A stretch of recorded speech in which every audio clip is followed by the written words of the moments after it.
ED office में आज फिर से आईएएस पूजा सिंघल, पति अभिषेक झा और उनके सीए सुमन सिंह से पूछताछ होगी। इससे पहले मंगलवार को पूजा सिंघल से लगभग 9 घंटे तक पूछताछ चली। वो सुबह 11:15 बजे ईडी ऑफिस पहुंची थी और लगभग 8:15 बजे रात बाहर निकली।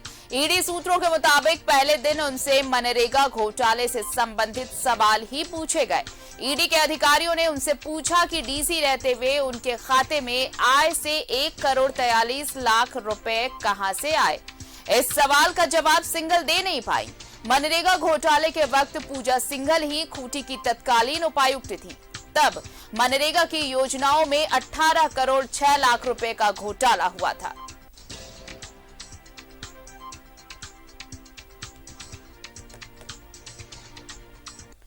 देखिए, आज दूसरा दिन जब उनसे पूछताछ होगी। पहले दिन लंबी पूछताछ चली।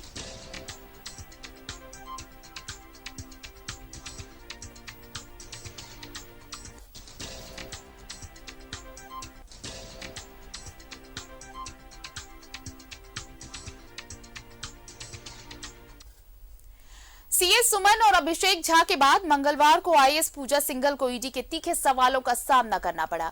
ईडी ऑफिस में खान सचिव पूजा सिंघल से घंटों सवाल जवाब हुए। वहीं अब इस मामले में पूजा सिंघल की मुश्किलें और बढ़ने वाली हैं। झारखंड हाईकोर्ट में पूजा सिंघल समेत करीब आधा दर्जन सीनियर आईएएस अधिकारियों की संपत्ति की सीबीआई जांच के लिए हस्तक्षेप याचिका दायर की गई है। रिपोर्ट देखिए। आईएएस पूजा सिंघल से ईडी की पूछताछ।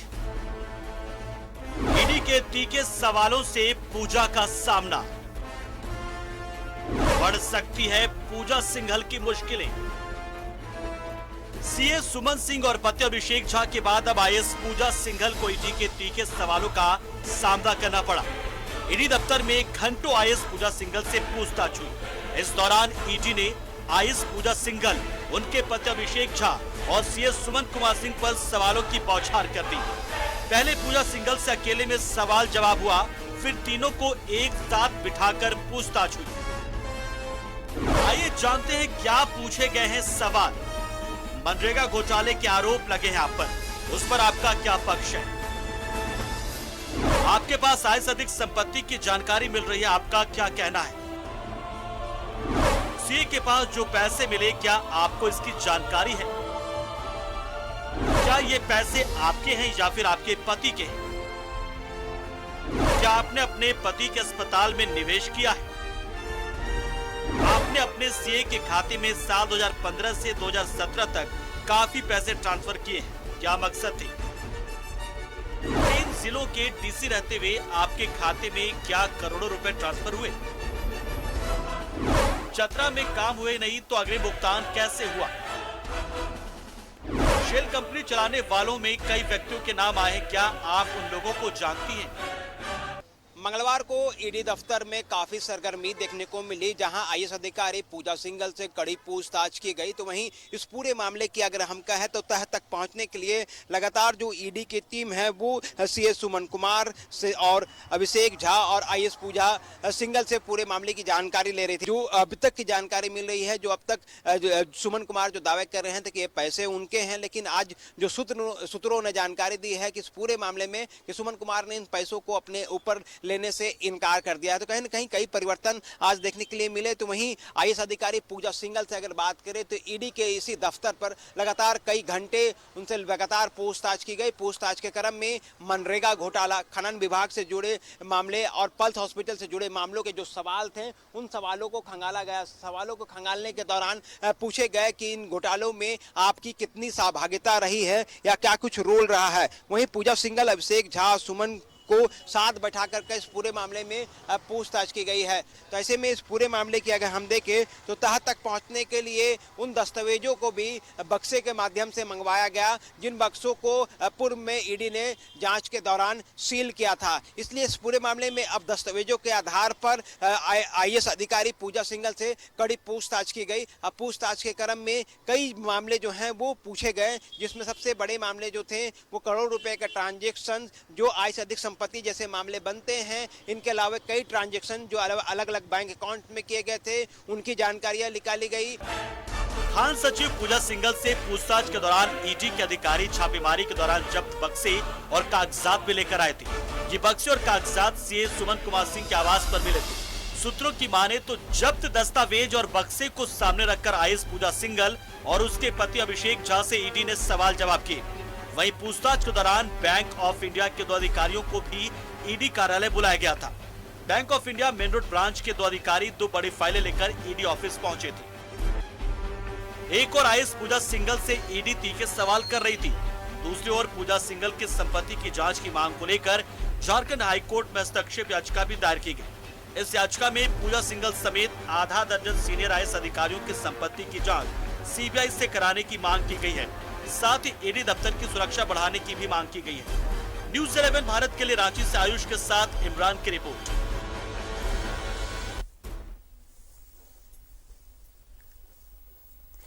तो ये पहले दिन की पूछताछ हुई है कल, और अब आज दूसरे दिन की पूछताछ होगी और कई और चीजें सामने आएंगी पूछताछ के दौरान। हमारे साथ सहयोगी अंजनी जुड़े हुए हैं, सीधे उनका रुख कर लेते हैं। अंजनी, देखिए लंबी पूछताछ चली, 11:15 बजे ईडी दफ्तर पहुंची थी, रात के 8:15 बजे वो ईडी दफ्तर से बाहर निकली। कई सवाल थे, लेकिन कल सिर्फ जब वो डीसी थी खूंटी में जो मनरेगा घोटाला हुआ उससे जुड़े सवाल आए, सूत्रों के हवाले से जो खबर है। लेकिन अब सवाल दर सवाल ऐसे ही बढ़ते जाएंगे और जितने सारे कारनामे हैं, जितनी बातें सामने आई हैं, जितने घोटाले के तार जुड़े हैं, वो तमाम सवाल और उनके जवाब देने होंगे पूजा सिंघल को। देखिए, पूजा सिंघल के लिए आने वाला समय क्या, मतलब अब लगातार जो है मुश्किलें बढ़ती ही नजर आ रही हैं। इसमें मुश्किल में या परेशानी में कोई कमी नहीं दिखाई देगी, इसलिए कि कई जो ये सीए सुमन सिंह की बात करें या अभिषेक झा की बात करें, तो तमाम इन दोनों से जब ईडी ने पहले पूछताछ कर तमाम चीज़ों का जो इंक्वायरी किया और कई चीज़ों की जानकारी लेने के बाद जो है वही सवाल, उन्हीं से जुड़े हुए जो मामले हैं, ये पूजा सिंघल से भी पूछा गया और पसीने तो जरूर छूट रहे थे। कल जिस तरह से हम लोग देख रहे थे कि जब ईडी की दफ्तर वो पहुंची थी, तो जब इनका ये ईडी की छापेमारी नहीं हुई थी, उससे पहले जो रौनक चेहरे पे थी, वो रौनक चेहरे पे कल दिखाई नहीं दे रही थी। कहीं ना कहीं परेशानी, चिंता, सोच फिक्र जरूर दिखाई दे रही थी, क्योंकि कुछ ऐसा ही काम हुआ है कि इतने पैसे कहाँ से आए, बैंकों में कैसे ट्रांसफर हुआ मनी, तो कई ऐसे सवाल हैं। मनरेगा से जुड़े जो सवाल है, तो सभी सवालों का वो जवाब नहीं दे पा रही है, क्योंकि कहीं ना कहीं आप मनरेगा की देखेंगे तो जो उसमें जो इंजीनियर जो अरेस्ट हुआ था, तो वो तमाम चीज़ों की जानकारी ईडी को पहले दे चुका है, और अब ईडी ने जब उसी से रिलेटेड जब सवाल पूछे हैं, तो कहीं ना कहीं प्रॉपरली वो जवाब नहीं दे पा रही थी।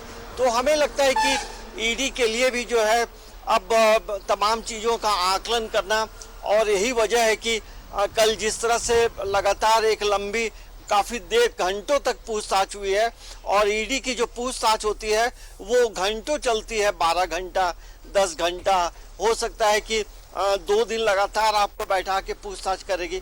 तो कई चीज़ें जुड़ी हुई हैं, और इसके साथ साथ आप देखेंगे जिस तरह से कल झारखंड हाई कोर्ट में जो है एक मामला भी दर्ज हुआ है, संपत्ति की जांच के लिए शिकायत दर्ज की गई है।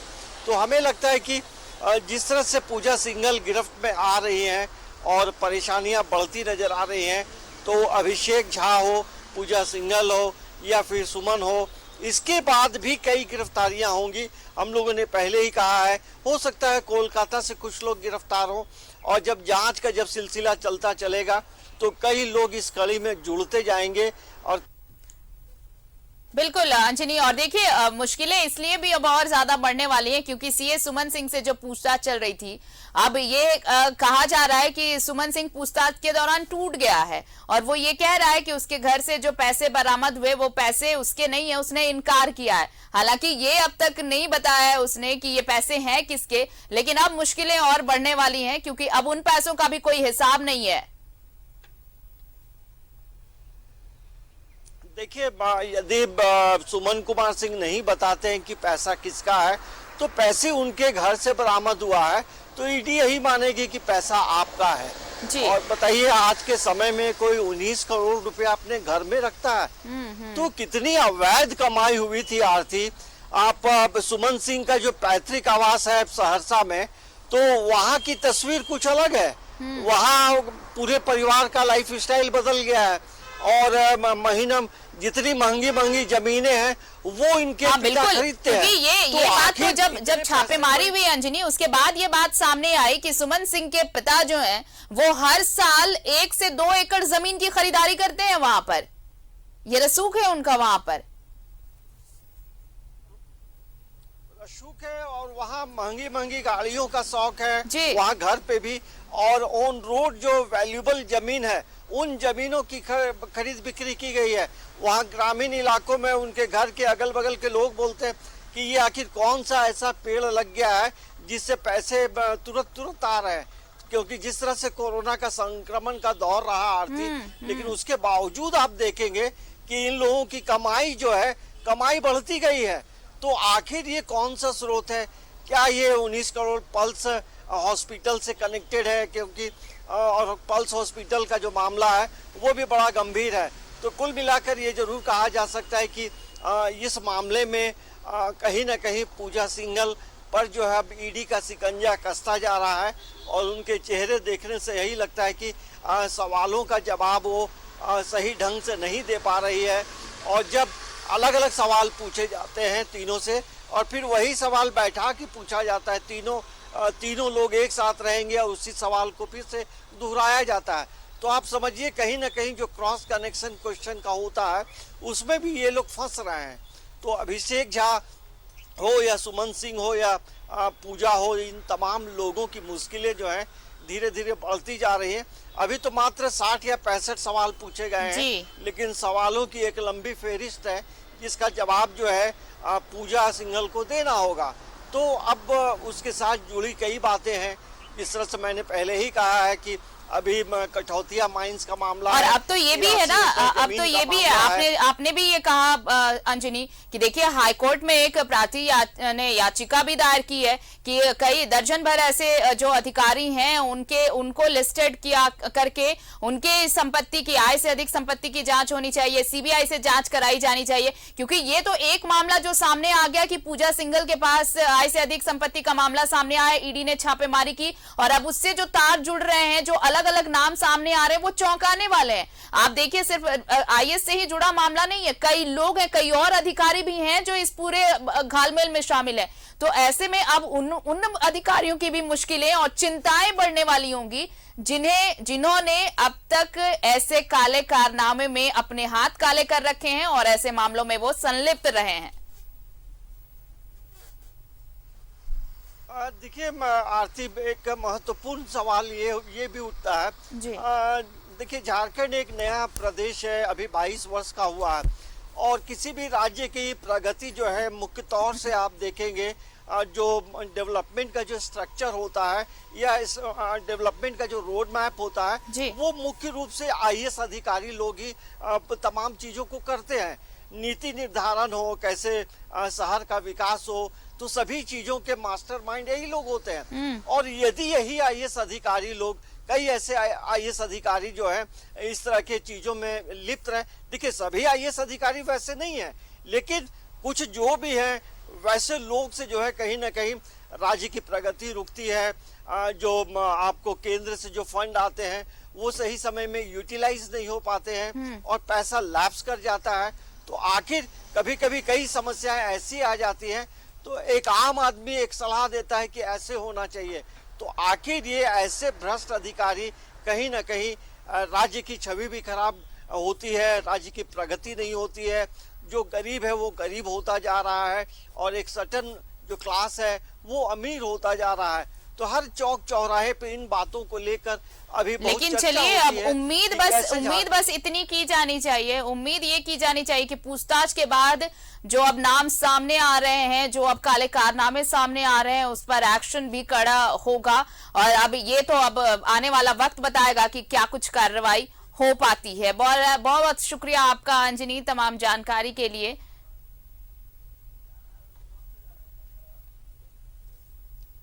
तो आज दूसरे दिन भी पूछताछ होने वाली है आईएएस पूजा सिंघल से, खान सचिव से, और आज दूसरी तरफ आपको बताएं कि कैबिनेट की बैठक भी होने वाली है, लेकिन उस खबर को हम बताएंगे।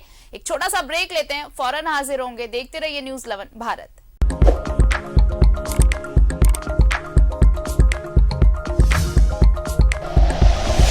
Like and share videos, subscribe करें हमारा चैनल और प्रेस करें बेल आइकॉन। न्यूज़ 11 भारत, सच है तो दिखेगा।